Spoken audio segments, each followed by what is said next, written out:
Thank God, बड़ी मुश्किल से ये दोनों गए हैं। हाँ यार, अब घर में शांति लग रही है, नहीं तो ये दोनों तो सर में दर्द करके रखे हुए थे। संजय, तुम्हारी माँ तो मेरे पीछे ही पड़ गई थी, कह रही साथ लेके चलो घर। बड़ी मुश्किल से जान बचा के आई हूँ। हाँ यार, अब एक बढ़िया सी चाय बना दो ताकि सर का दर्द मिट जाए। अच्छा, मैं चाय बना के लाती हूँ। अरे घर में कोई है क्या? अरे भगवान तुम दोनों की जोड़ी सलामत रखे। नए साल की बधाई लेने आई है चिंगारी। हाँ हाँ, आइए ना, आपका कदम तो बहुत शुभ है हमारे लिए। और वैसे भी हम लोग बहुत खुश हैं आज। बहुत से ऐसे कम घर देखे मैंने जहाँ पे ऐसे खुशियां दिखती हैं। बात ही इतनी खुशी की है कि छुपाई नहीं जा रही मुझसे। फिर तो चिंगारी मुंह मांगी बधाई लेके जाएगी। हाँ, लेकिन ये तो बताओ बात कौन सी है खुशी वाली, मैं भी तो जानूं। वो कह रहा हम लोग बहुत परेशान थे। किससे परेशान थे भाई, ये बताओ जरा। अरे अपने माँ बाप से परेशान थे यार। दोनों से परेशान हो गए थे, झूठ बोलकर बहाने बनाकर वृद्धाश्रम में छोड़कर आई हूँ। बुढ़िया तो पीछे पड़ गई थी, साथ लेके चल। बड़ी मुश्किल से पीछा छुड़ाई हूँ।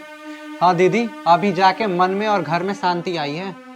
रोज की किचकिच, यहाँ मत जा, ये मत कर, वो मत कर। बाप रे बाप, इतना परेशान। बड़ा आराम मिल रहा है अब तो। हाँ दीदी, इनमें उनका कोई कसूर नहीं है। बुढ़ापे में सबका दिमाग सठिया जाता है, उनका दिमाग भी रेगिस्तान हो गया है। ओए, उम्र के इस पड़ाव में सबको उस तपते रेगिस्तान से गुजरना पड़ता है। और सुन, ये तेरी जवानी की हरियाली हमेशा बरकरार रहेगी, ये मत सोचना। अरे उनको तो बुढ़ापे में वृद्धाश्रम मिल गया, लेकिन तुम लोगों को वो भी नसीब नहीं होगी, समझे? दीदी, ये कैसे इंसान है, अपने माँ बाप को आश्रम में छोड़ के यहाँ खुशी मना रहे हैं। सुनो, बधाई लेने आई हो, बधाई लेके जाओ, ज्ञान की गंगा मत बहाओ। संजय, इन्हें पैसे दो और इनको विदा करो। हाँ हाँ हाँ, देता हूँ। ये लो, तुम भी क्या याद रखोगी, किसी दिलदार से पाला पड़ा है।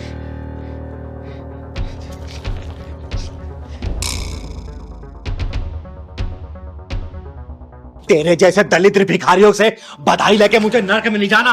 और सुन बे चिंगारी, तू जैसे भिखारियों घर ना अपनी जूती भी नहीं उतारती, समझे?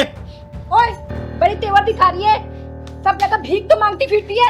ओए लाल परी, चिंगारी नाम है मेरा, चिंगारी किन्नर। और चिंगारी किन्नर चाहे ना घर के साथ साथ तुम दोनों को भी खरीद सकती है, समझे? और वो हर इंसान और हर औलाद दुश्मन है जो माँ बाप की सेवा नहीं करता, उनकी इज्जत नहीं करता। अरे जिस माँ बाप ने तुझे पैदा किया, पाला पोसा, बड़ा किया, हर वो चीज खिलाई जिससे तुम्हारा शरीर चल सके, उन्हीं माँ बाप को तुम लोग वृद्धाश्रम छोड़ के यहाँ खुशियां मना रहे हो। और तू बे ओए, जब तुझे डोली से उतारा होगा ना उस औरत ने, तो कितनी खुश हुई होगी, हर मोहल्ले में मिठाई बंटवाई होगी, नाची होगी, गाई होगी। उसको क्या पता था कि वही उसकी बहू उसके लिए काल कोठरी का इंतजाम कर रही है। याद रखना, एक दिन तुम दोनों भी सास ससुर बनोगे। और दुनिया बहुत गोल है, आज जो तुम अपने माँ बाप के साथ तुम लोगों ने किया है ना, याद रखना वो कल तुम लोग की औलाद तुम्हारे साथ करेगी, तब तुम्हारी अकल ठिकाने आएगी। सॉरी चिंगारी दीदी, हमसे बहुत बड़ी गलती हो गई। आपकी बातों से ये एहसास हुआ कि हम बहुत बड़ी भूल कर रहे थे। जो पेड़ फल देना बंद कर दे और उसकी छाया हमेशा बरकरार रहती है, ये हमें एहसास हो गया।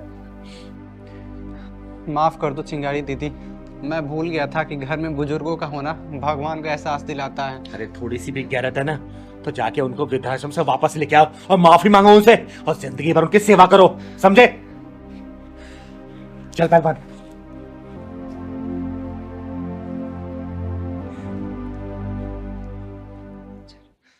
पहलवान, हाँ दीदी। ये तो शिवा है ना, जो सोसाइटी के बाहर वाले फ्लैट में अपनी पत्नी के साथ रहता है?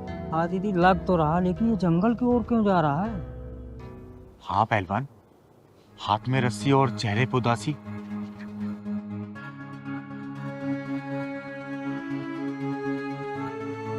चल तो, कहीं इससे पहले कुछ अनहोनी ना हो जाए। चल तो जल्दी, चल चल। शिवा, शिवा, शिवा, क्या हुआ बेटा? ये चमकते हुए चेहरे पे उदासी और ये आंखों में आंसू क्यों? हाँ भैया बताओ ना, ये चेहरा लोगों को हंसाने वाला और आंखों में आंसू। और ये तू रस्सियाँ क्या करने जा रहा था? बोल ना। दीदी मुझे नहीं जीना है, मैं अपनी जिंदगी से तंग आ गया हूँ दीदी। अरे बेटा, ऐसी क्या बात हो गई है? तूने हिम्मत क्यों छोड़ दिया है बाबू? बोल ना, नहीं दीदी, मुझे अब नहीं जीना है दीदी। देख, मैं 2 झापड़ लगाऊंगी। बता मुझे, भैया बताओ ना, करने जा रहे थे क्या? हैं? तू सुसाइड करने जा रहा था? सुसाइड करने जा रहा तू? अरे बेटा, जब माँ बाप 25 साल के होते हैं ना, तो अपने बच्चे को पैदा करते हैं। जब माँ बाप की उम्र 50 साल पहुंच जाती है ना, तब बच्चा 25 साल का होता है। अरे उसको पढ़ाते हैं, लिखाते हैं, बड़ा करते हैं, 2 पैसे कमाने काबिल करते हैं। और वही बेटा जब माँ बाप की उम्र 50 साल पहुंच जाती है, तो उनको ठोकर मार के मौत को गले लगाने जाते हैं। बता, ये सब सुनेंगे तो उनके दिल में क्या गुजरेगी? अरे वो तो जीते जी मर जाएंगे ना। भैया समझ में आया दीदी का गणित, बता दो क्यों मरना चाहते हो। बता मुझे, तू सुसाइड क्यों करना चाहता है? जल्दी बता मुझे। दीदी, मैं अपने घर वाली से तंग आ चुका हूँ, उसके बढ़ती हुई बेशर्मी से। देख, तू परेशान मत हो। तू तू तू चुप रह। तू बता क्या हुआ, मुझे साफ साफ बता। तेरी चिंगारी दीदी है ना, तू बोल, बता।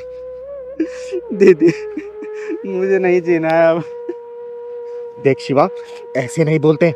भगवान ने जिंदगी दी है ना, तो मुसीबतों से सामना करना चाहिए। ऐसे बुजदिलों की तरफ सुसाइड नहीं किया जाता। और तुझे बात तो बता, क्या बात हुई है? मैं हूं ना, हर मुसीबत से तुझे निकाल के दम लूंगी। तू बता मुझे क्या बात है। दीदी, मैं अपने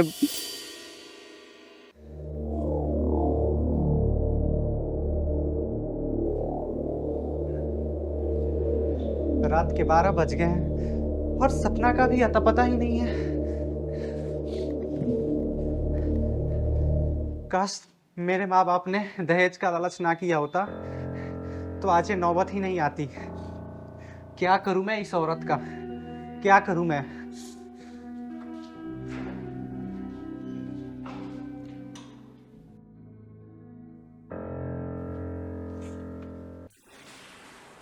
अरे शिवा, तुम अभी तक सोए नहीं?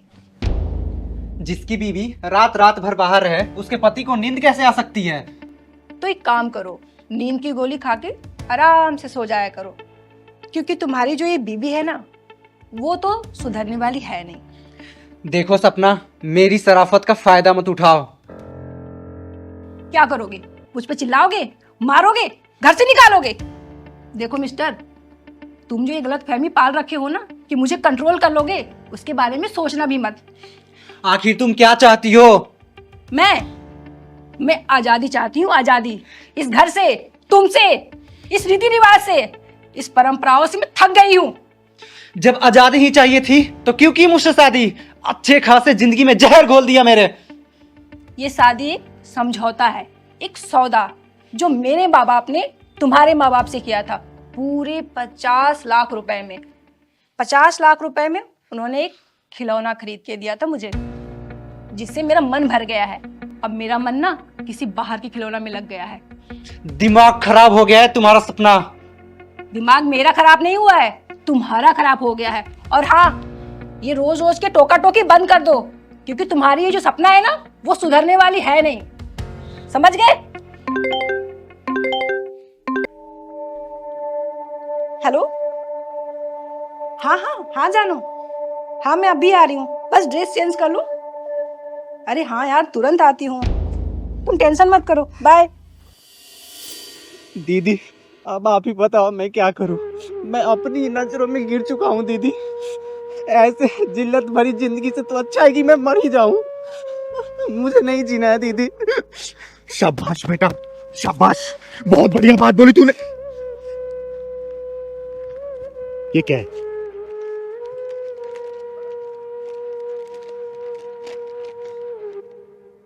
मैं अपनी जिंदगी से तंग आ चुका हूँ। मेरी बीवी गलत सोहबत में पड़ गई है। मेरे बस में बाहर हो चुके हैं। उसके बाहरी लोग से नाजायज संबंध है। मैं अपनी बीवी को बेवफाई के कारण आत्महत्या करने जा रहा हूँ। शाबाश बेटा, शाबाश, बहुत अच्छा फैसला लिया तूने, बहुत अच्छा। अरे तू तो मर्द कहने लायक नहीं है। अरे बुज़दिलों की तरह एक औरत से तू हार मान के अपनी जिंदगी को हारने चला तू। बोल। दीदी, आप ही बताइए मैं क्या करूं? उस बिगड़ैल औरत के नाक में कैसे दम करूंगा? अरे पागल, उसको घर से धक्का मार के बाहर निकाल। अरे तेरा कुछ भी नहीं कर पाएगी वो। जाके पुलिस वाले को तो लिखित कंप्लेंट दे, सारी डिटेल, सारी प्रूफ दे उसके खिलाफ। फिर देखना वो बेलगाम घोड़ी कैसे लगाम में आती है। उसको जाके बता कि तू मर्द है, चूड़ियां पहन के आत्महत्या करने के लिए नहीं बना। उसके चूड़ी वाले हाथ मरोड़ के ना उसको एहसास दिला कि तू मर्द है, तू मर्द है, मर्द है, समझा? सही कहा दीदी आपने। आप मेरे अंदर सोए हुए मर्द को जगा दी है। अब देखिए मैं कैसे उसे मजा चखाता हूँ। देख, उसके बावजूद भी वो बेलगाम घोड़ी लगाम में ना आए ना, तो तेरी चिंगारी दीदी है। चिंगारी दीदी को बहुत अच्छे से पता है कि उसको लगाम कैसे लगाना है, समझा? थैंक यू दीदी। चल चल चल पहलवान।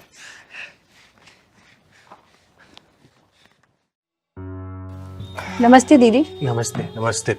क्या बात है, मुझे इतनी अचानक क्यों बुलाया? किसी काम से मैं जा रही थी, लेकिन फिर सोचा कि समाज के काम सबसे पहले है, मेरा काम तो बाद में होता रहेगा। बताओ क्यों बुलाया?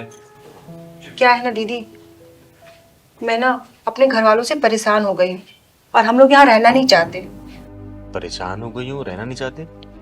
क्या मतलब? अब क्या बताऊँ दीदी, ये जो मेरी जेठानी जी है ना, वो मुझे पसंद नहीं करती। वो मेरे खिलाफ मेरी सास के कान भरती रहती है।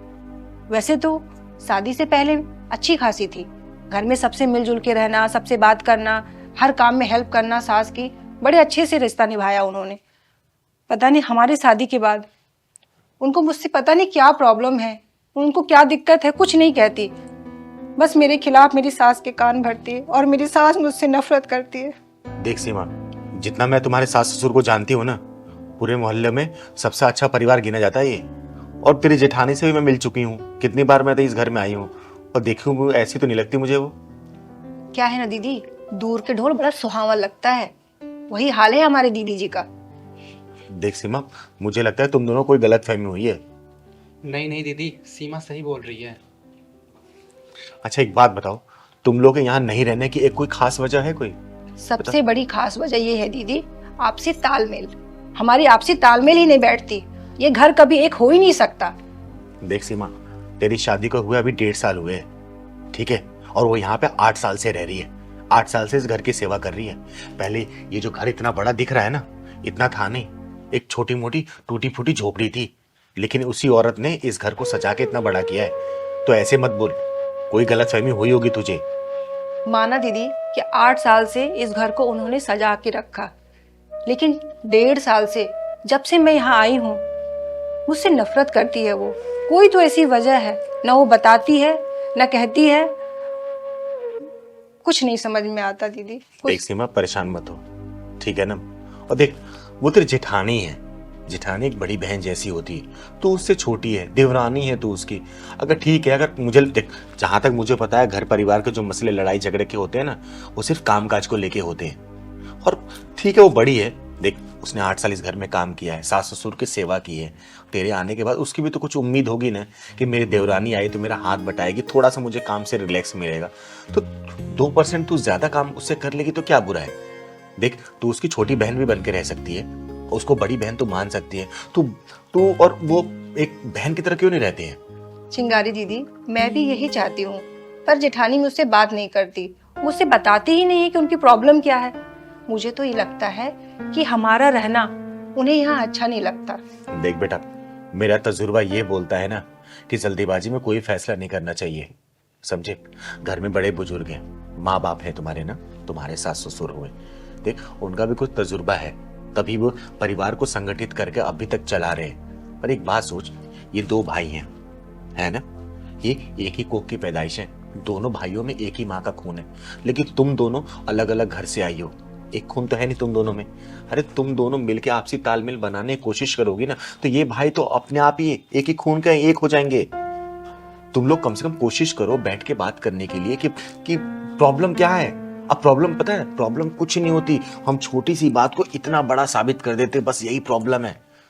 जो बात अगर छोटी सी है वो बड़ी हो रही है, बड़ा होने से पहले उसको रोक दो, क्या दिक्कत है? अरे उससे जाके तू बात कर लेगी तो छोटी तो नहीं हो जाएगी ना, तो छोटी ही है, समझे ना? हमेशा ना इंसान अपने व्यवहार से बड़ा होता है, उम्र से बड़ा छोटा कोई भी नहीं होता।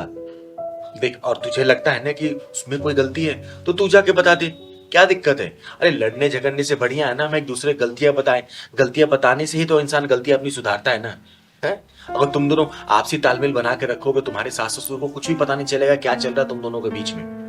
तुम दोनों एक दूसरे से बात नहीं करोगे, एक दूसरे के पास बैठोगे नहीं, एक दूसरे के साथ वक्त नहीं गुजारोगे, तो यार पूरा घर परिवार ना टेंशन के माहौल में जिएगा। अरे एक बात बता, मान ले तू चली गई, अकेले रहने लग गए तुम दोनों, इसकी सैलरी कितनी है? 25,000 रुपए ना। तुझे लगता है 25,000 में पूरा घर का खर्चा चला सकता है, सेविंग कर सकता है? नहीं बेटा, आज के समय में 25,000 में कुछ भी नहीं होता है। तो जोश में आके कोई भी फैसला मत लो, समझे इस बात को। हमेशा ना ठोक बजा के कोई डिसीजन लेना चाहिए। ये नहीं कि घर में लड़ाई हो गई, तू मैं हो गए, बर्तन बच गए तो हम यहाँ से चले जाते हैं। चले जाना ही कोई सॉल्यूशन नहीं होता। और अगर जाना होता सबसे पहले तुम्हारे सास ससुर को यहाँ से जाना चाहिए ना। वो तो अपने कर्तव्य मुक्त हो गए, दोनों बच्चों की शादी कर दी, दोनों बच्चों के बहुएं लेके आ गए घर में। अब बताओ, अरे तुम लोग की चिक चिक से वो भी तो परेशान हो रहे होंगे ना। एक बात हो, बुढ़ापे में उनकी क्या गलती है? कल को तुम भी बड़े होगे, तुम्हारे बच्चे होंगे, घर परिवार बढ़ेगा। अब ये सब चीजें होती रहेंगी तो हर परिवार एक एक बंदा अपना परिवार लेकर अलग हो जाएगा। ये कोई सोल्यूशन नहीं होता है बेटा। और तू तो समझदार है ना, देख तेरी 1.5 साल हो गई शादी, तू इस घर की पैदाइश है, तू छोटे से इतना बड़ा हुआ है, तू अपने भाई को जानता है, अपने माँ बाप को जानता है, अपनी भाभी को अच्छे से जानता है। ये तो कम जानती है ना, ये तो अभी 1.5 साल से आई है। तू समझा इसको, बता इसको तेरी भाभी ने कितना सेक्रीफाइस किया तेरे लिए, तेरे माँ बाप ने कितना किया, तेरे भैया ने तेरे पढ़ाई लिखाई में कितना खर्चा किया है। अब इस तरीके से अलग हो जाओगे तो तुम्हारे माँ बाप की क्या बीतेगी? कभी सोचा बेटा? कोई भी डिसीजन लेने पहले एहसास करो कि हम उस सिचुएशन में खुद को रख के अपने आप को कंसीडर करो कि हम उस सिचुएशन में होते तो हमें कैसा लगेगा। छोटी मोटी लड़ाइयां ना बातों से सुलझ जाती है। एक कहावत सुनी है ना, बड़े बड़े युद्ध टेबल पे बैठ के फैसले ले जाते उसके, मतलब वार्ताएं से ही कोई चीजों का सोल्यूशन निकलता है। सही बात है दीदी। समझे इस बात को? तो ये सब चीजें मत करो। और ऐसी बात है तो मैं तुम्हारी जेठानी से भी बात करूंगी, ठीक है ना? परेशान मत रहा करो। अरे कोई गलती होती तो तुरंत जाकर सॉरी बोल दो, क्या दिक्कत है? सॉरी बोलने से कोई छोटा नहीं होता है, उसका औहदा और बड़ा हो जाता है। ये मत सोचो कि नहीं भी हमने गलती नहीं की है तो भाई क्या सॉरी क्यों बोले। ठीक है? आप ठीक कह रही दीदी, मैं आपकी इस बात पे अमल करती और हूँ। आगे से तुम दोनों के दिमाग में ये सब नहीं आना चाहिए यहाँ से जाने के लिए, बहुत गलत कभी है ना। नहीं आएगा दीदी, कभी ठीक नहीं है, अच्छे से बात करो, सब कुछ ठीक हो जाएगा। बाकी मैं तेरी जेठानी को समझा दूंगी, हाँ दीदी, ठीक है ना? एक बार उनसे बात कर लीजिए आप। हाँ मैं कर लूंगी। चलो अब मैं चलती हूँ, कुछ जरूरी काम से मुझे जाना है। लेकिन हाँ, मैं कभी दोबारा ना सुन लो कि घर छोड़ के तुम लोग जाने की प्लानिंग कर रहे हो। नहीं दीदी, ठीक है? बिल्कुल कभी नहीं। नहीं दीदी। खुश रहो तुम, थैंक यू दीदी। थैंक यू दीदी। खुश रहो।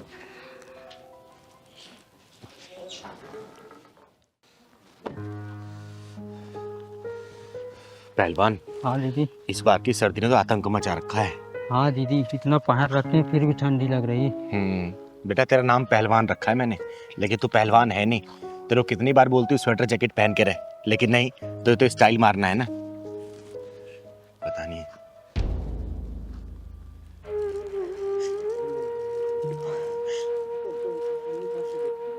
पहलवान, हाँ दीदी। इस औरत को देखना, ठंड में कैसे ठिठुर रही है। हाँ दीदी, और गर्म कपड़े भी तो नहीं पहन रखा और पानी में काम कर रही है। चल तो चलते हैं, अगर उसके पास कपड़े नहीं होंगे तो कपड़े दिला देंगे उसको। चल तो। अरे माँ जी, आप ठंड में कितनी कांप रही हैं, ऊपर से पानी ये काम कर रही हैं। कोई स्वेटर जैकेट पहन लिया होता आपने। पहलवान, जा जाके मोटर बंद करके आ तो। अब इसको दीजिए।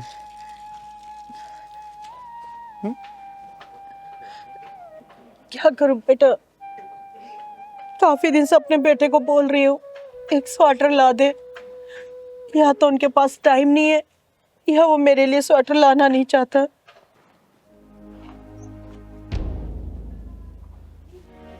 अरे माँ जी, 2 घंटे हो गए हैं, आपसे अब तक पौधों में पानी नहीं डाला गया।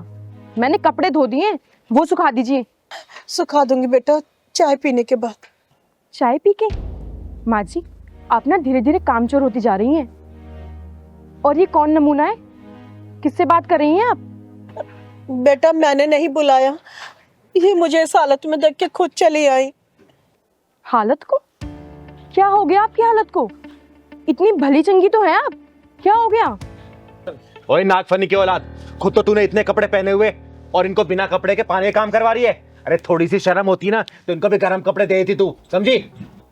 क्या हो गया, तू शोर मचा रखा है? देखिए ना, आपकी परम पूज्य माता जी ने हमारी इज्जत का फालूदा बना रखा है, और वो भी उसके सामने जो ना 3 में है और ना 13 में। अरे भाई, क्या लेने आए हो यहाँ? ना तो यहाँ किसी की शादी हुई है और ना ही कोई बेटा पैदा हुआ है। यही आप? नहीं सम्मान बेटा, किन्नरों से ना ऐसे बेअदबी से बात नहीं करते हैं। क्या कहा माँ जी? सम्मान नाम है इसका? हाँ, क्यों, कोई प्रॉब्लम है तुझे मेरे नाम से? ओए बेशरम इंसान, तुम दोनों ने इतने मोटे मोटे कपड़े पहने हुए हैं और अपनी माँ को इस हालत में रखा है। तुम कौन होती हो हमारे घर के बीच में दखल देने वाली? चिंगारे चिंगारे किन्नर नाम है मेरा, और तुम जैसे को सबक सिखाने का काम करती हूँ। खुद तो ठंड में इतने मोटे मोटे कपड़े पहने, क्या इनको सर्दी नहीं लग रही होगी? बोलो। माँ जी ये लो, आप शॉल ओढ़ो। दीदी नाम है सम्मान, काम है इसके घटिया वाले। सही कह रहा है पहलवान। अरे इनके पास सब कुछ है, ये पहनती नहीं है तो मैं क्या करूं? बेटा लाके नहीं देना, पर झूठ तो मत बोल। चिंगारी जी, इसकी बीवी ने ना मेरे सारे गर्म कपड़े बर्तन वाले को दे दिए, एक भी कपड़ा नहीं छोड़ा मेरे पास में। मैं मना करती रही, लेकिन इसने एक नहीं सुनी मेरी। वो मैं ओए हकलाना बंद करो। अरे बेशर्मो, तुम्हें इतनी सी भी शर्म नहीं आती कि बुजुर्ग माँ के साथ कैसा व्यवहार कर रहे हो तुम लोग? अरे इन्होंने अपनी पूरी जवानी चला दी तुम लोगों को इस पोजीशन पर लाके खड़ा करने के लिए, और तेरा पति जो आजकल 2-4 पैसे कमा रहा है ना, इसी माँ की बदौलत कमा रहा है, और तू इसके साथ ऐसा व्यवहार कर रही है। सुमी, माँ क्या बोल रही है? तुमने ऐसा किया है माँ के साथ? अरे मैं समझा था माँ के पास है गर्म कपड़े, तुमने बर्तन वाली को दे दिए। अरे वो जी, मैं तो अरे बेशर्मो, सर्दी में तुम इस माँ से पानी काम करा रहे हो। अरे माँ का दिल इतना कोमल होता है ना कि बच्चे कितना भी अत्याचार कर लें, लेकिन माँ उफ तक नहीं करती। हर बार सिर्फ दुआएं देती है, पर दुआएं नहीं निकालती। अरे माँ बाप तो वो फलदार वृक्ष होते हैं ना कि उनको ऊपर कितना ही पत्थर मार लो, कितने भी डंडे मार लो, लेकिन हर बार वो फल देते फल, समझे? चिंगारी जी, मुझे नहीं पता था सुमी ने माँ के साथ ऐसा किया है। मुझे लगा था कि माँ के पास है गर्म कपड़े। मैं बहुत शर्मिंदा हूँ चिंगारी जी। सुमी, माफी मांगो माँ से अभी। माँ जी मुझे माफ कर दीजिए, मैंने जानबूझ के आपके कपड़े बेचे थे, लेकिन चिंगारी जी ने मेरी आंखें खोल दी हैं। अब मैं ऐसा कभी नहीं करूंगी, प्लीज मुझे माफ कर दीजिए। कोई बात नहीं बेटा, मैं ऐसी हालातों से बहुत बार गुजर चुकी हूँ। अब मुझे ना सर्दी और गर्मी का एहसास ही नहीं होता। नहीं माँ, हम अभी मार्केट जाएंगे और आपके लिए गर्म कपड़े खरीद कर लाएंगे। हाँ हाँ माँ, आप चलिए हमारे साथ। हाँ, और हाँ, मैं आऊंगी देखने। अगर तुम लोगों ने फिर दोबारा ऐसी हरकत की ना, तुम्हारे ये पहने हुए कपड़े ना उतार दिया ना, तो मेरा नाम चिंगारी नहीं, समझे? चल पहलवान। माँ जी आप इस शॉल को ओढ़े रहिए। चल पहलवान, तुझे पता है कि आज मेरा सोमवार का व्रत है? आज पहली बार थोड़ी ना, हर सोमवार को तो दीदी रखती हो व्रत। अरे मैं भगवान भोलेनाथ के इसे व्रत रखती ना, ताकि भगवान भोलेनाथ मेरे गुस्से को खत्म कर दे, या फिर थोड़ा बहुत तो कम कर ही दें। भोले बाबा अगर गुस्सा शांत कर देंगे तो शनि देव चढ़ जाएंगे। अच्छा मजाक करता है तू? चल पूजा का समय हो रहा है।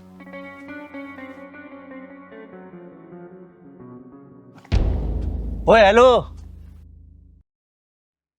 कहाँ जा रही हो मुंह उठा के? नीचे उतरो। अरे भगवान भोलेनाथ की पूजा करने जा रही हूँ, लेकिन मना क्यों कर रहे हो आप? परेशानी है, पूजा करनी है तो मंदिर के बाहर बैठकर करूं, तुम अंदर नहीं जा सकती।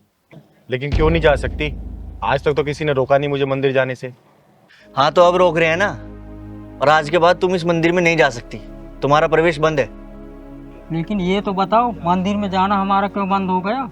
हाँ हाँ बताओ, क्यों बंद हुआ हमारा जाना मंदिर में? वो इसलिए क्योंकि मंदिर में अधूरे लोग नहीं जा सकते, भगवान जी का अपमान होता है। आई समझ में बात? बहन, मुझे अधूरा बनाने वाले भगवान ही तो है, मैं खुद अधूरी नहीं बनी हूँ। और आप लोग कौन होते हैं मुझे मंदिर में जाने से रोकने के लिए? देखो, मेरा नाम सुनील है और ये मेरी वाइफ बिंदिया है, और इस सोसाइटी का प्रधान मुझे बनाया गया है, तो हमारे ही नियम चलेंगे। हाँ, और अब इस सोसाइटी के नियम बदल चुके हैं, केवल सोसाइटी के मेंबर इस मंदिर में जा सकते हैं, तुम जैसे अरे गरे नहीं। हाँ तो तुम्हारी भलाई इसी में है, अगर तुम्हें पूजा करनी है तो मंदिर के बाहर करो या अपने घर जाके करो। भाई साहब, भगवान के मंदिर में कब से भेदभाव शुरू हो गया, बताएंगे आप मुझे? तुम्हारी समझ में बात नहीं आ रही क्या? जब तुम्हें बता दिया है कि ये मंदिर सोसाइटी का है, यहाँ सिर्फ सोसाइटी वाले ही पूजा करेंगे, तो तुम मान क्यों नहीं रही हो?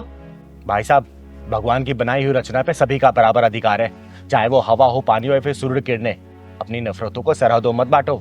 अरे तालाब खोदने वाले इंसान को ये पता नहीं होता कि उसके तालाब में पशु पानी पिएगा, पक्षी पिएगा या फिर मनुष्य। अरे ऊंच नीच, नर नारी, किन्नरों में भेदभाव मत पालो, वरना प्रलय आ जाएगी, प्रलय। दीदी यहाँ से चलते हैं, ये लोग तो भगवान में भी कब्जा कर लिया है। अरे नहीं पहलवान, आज से पहले किसी ने मुझे यहाँ पूजा करने से मना नहीं किया, और ये कौन होते हैं मुझे रोकने वाले? देखो, सोसाइटी मीटिंग में यही तय हुआ था कि इस मंदिर में सिर्फ सोसाइटी मेंबर ही पूजा कर सकते हैं, कोई किन्नर या आउटसाइडर नहीं। तो आपकी भलाई इसी में है, या तो आप बाहर बैठ के पूजा कर लो या अपने घर जाओ। ठीक है भाई साहब, जैसे भगवान भोलेनाथ की मर्जी। नहीं आऊंगी आपसे अब मैं आप लोगों के कब्जे वाले मंदिर में। जय भोलेनाथ। चल पहलवान।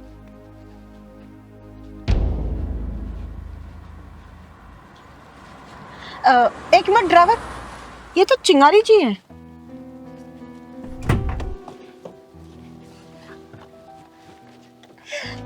चिंगारी जी। रचना जी, ये क्या कर रही हैं आप? आपका भागीदारी मत बनाइए मुझे। अरे ये तो रचना मैडम है। ये हमारी सोसाइटी में क्या करने आई आज? लगता है यहाँ भी कोई प्रॉपर्टी खरीद ली। हाँ वो तो ठीक है, लेकिन ये स्किनर के पैर क्यों छू रही हैं? हाँ यार। नहीं नहीं चिंगारी जी, आप तो मेरे लिए ना भगवान से कम नहीं है। मुझे आज भी वो 5 साल पहले वाली बात याद है। मैं कुछ भी नहीं थी और आज आपके आशीर्वाद से मैं इतनी सारी कंपनियों की मालकिन हूँ। तो आप तो मुझे पैर छू लेने दीजिए। अरे रचना जी, ये सब आपने जो भी हासिल किया है ना, अपने अच्छे विचार, अपने अच्छे कर्मों की वजह से। मैं तो सिर्फ एक साधारण से किन्नर हूँ और कुछ भी नहीं। चलो देखते हैं। हाँ। चिंगारी जी, ये तो आपका बड़प्पन है जो आप अपनी तारीफ भी नहीं करने देती हैं। अरे रचना जी नमस्कार। नमस्कार। भाई हमारी सोसाइटी के तो भाग्य खुल गए आज जो आप पधारे। कोई प्रॉपर्टी खरीदी होगी आपने यहाँ भी? वो सब तो ठीक है, पर आप इस किन्नर के पांव क्यों छू रही हैं? जानती हैं क्या आप इनको? सुनील जी, जो इनको जान गया उनका कल्याण हो गया। आज जो कुछ भी हूं ना, मैं इनके आशीर्वाद की वजह से हूँ। आज सोमवार है, भोलेनाथ जी की पूजा करके आ रही हैं? आई तो थी पूजा करने, लेकिन पूजा किए बिना ही जा रही हूँ। क्यों? पूजा किए बिना क्यों जा रही हैं आप? वो क्या है ना कि मैं मंदिर के अंदर जाने लायक नहीं हूँ। ये किसने कहा आपसे कि आप मंदिर में जाने के लायक नहीं है? अगर आप मंदिर में जाने के लायक नहीं है तो इस दुनिया का कोई भी इंसान ना इस लायक नहीं है कि वो मंदिर में जा सके। रचना जी, ये भाई साहब और बहन जी ने बोला कि अधूरे इंसानों का मंदिर में प्रवेश वर्जित है, तो बताइए कैसे जा सकती हूँ मैं? सुनील जी, आपकी हिम्मत कैसे हुई इनको रोकने की? मैम एक्चुअली वो सोसाइटी की मीटिंग में तय हुआ था कि चुप! अगर मैं चाहूँ ना, खड़े खड़े इस सोसाइटी को खरीद सकती हूँ। और आप होते कौन है ये बोलने वाले कि कौन मंदिर में जाएगा और कौन नहीं जाएगा? सॉरी बोलो। Sorry madam. तुम लोग इतने बड़े हो गए हो, ये फैसला करोगे कि मंदिर के अंदर कौन जाएगा और कौन नहीं जाएगा? अरे चिंगारी जी कोई मामूली हस्ती नहीं है। इनके आशीर्वाद से ना रेगिस्तान भी हरा भरा हो जाता है और इनकी बद्दुआओं में वो तासीर है कि समुद्र भी सूख जाए। रचना जी सॉरी, हमें माफ कर दो। और चिंगारी जी आप भी हमें माफ कर दीजिए। चिंगारी जी, हम अपने किए पे शर्मिंदा हैं। प्लीज हमें माफ कर दीजिए और आप पूजा कर लीजिए। सुनील जी, एक बात मेरी हमेशा याद रखना, अहंकार के पेड़ों पे नफरतों के फल लगते हैं। अरे हम किन्नरों गुजारे समाज से चलता है, हम इस समाज से कितना प्यार करते हैं, और आप लोग समाज के लोग हम किन्नरों को इस तरीके से दरकिनार करेंगे तो बताइए हम लोग कहाँ जाएंगे? आगे से किसी भी किन्नर का अपमान मत करिएगा, क्योंकि हम किन्नरों के दुआओं में भी उतना ही असर होता है जितना बद दुआओं में। ठीक है? चिंगारी जी, इनको माफ कर दीजिए, बच्चे हैं, नादानी में भूल गए।